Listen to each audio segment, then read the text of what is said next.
नमस्कार, one India Hindi में आपका स्वागत है। दिल्ली में शराब की तस्करी रोकने के लिए केजरीवाल सरकार ने बड़ा कदम उठाया है। दिल्ली सरकार ने एक्साइज पॉलिसी में कई बड़े बदलाव किए हैं।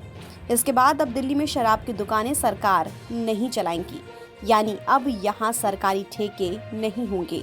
डिप्टी सीएम मनीष सिसोदिया ने सोमवार को एक्साइज पॉलिसी में किए बदलावों की जानकारी दी।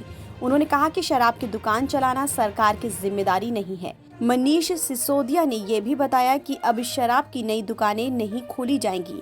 इसका मतलब हुआ कि आज की तारीख में दिल्ली में जितनी शराब की दुकानें हैं उतनी ही रहेंगी।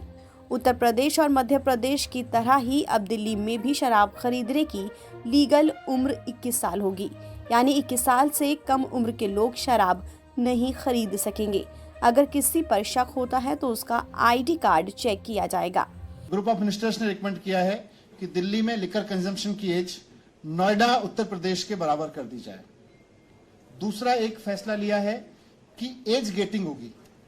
एज गेटिंग का मतलब है कि जिस एज तक की परमिशन है उससे नीचे के बच्चों को, उससे नीचे के व्यक्ति को ऐसे परमाइश में प्रवेश करने की अनुमति नहीं होती है जहां लिकर सर्व होती है।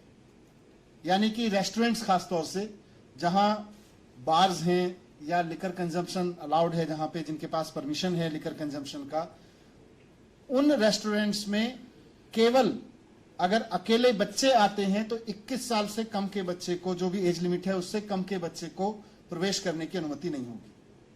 तो ये एक एज गेटिंग एक इंटरनेशनल एक्सपीरियंस है, दुनिया भर में इसको लागू किया जाता है। खासतौर से माँ बाप इस बात को लेकर बहुत चिंतित रहते हैं कि हमारे बच्चे अगर अकेले जा रहे हैं तो वो कहीं जाके लिकर कंजम्पशन, कहीं लिकर उसमें बार में ना बैठें।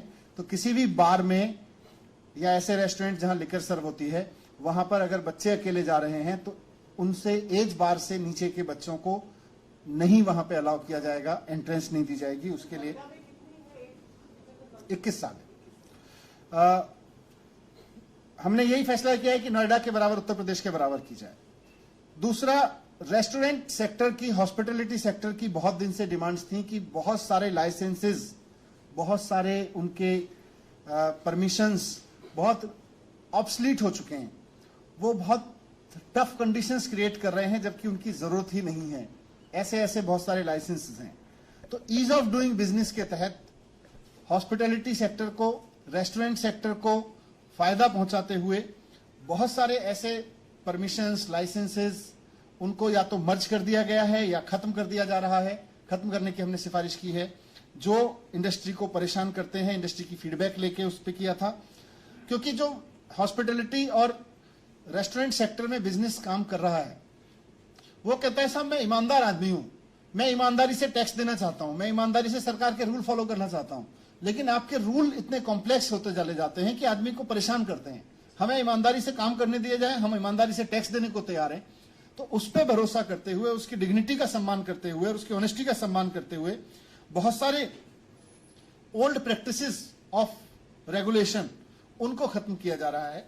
आपको बता दें कि अभी तक दिल्ली में शराब खरीदने की लीगल उम्र 25 साल की थी। इसके अलावा दिल्ली सरकार ने तय किया है कि अब सरकारी दुकान नहीं होगी। अब किसी भी शराब की दुकान 500 स्क्वायर फीट से कम कोई दुकान नहीं होगी। दुकान का दरवाजा रोड पर नहीं खुलेगा। लोग बाहर खड़े होकर शराब नहीं पिएंगे। ये दुकान की जिम्मेदारी होगी। माहौल ठीक बनाए रखना दुकानदार की जिम्मेदारी होगी। अब पूरी दिल्ली में शराब की एक समान दुकान होगी, जिससे शराब माफिया की कमर टूटे। फिलहाल इस खबर में इतना ही। देश और दुनिया की तमाम खबरों के लिए आप बने रहिए वन इंडिया हिंदी के साथ।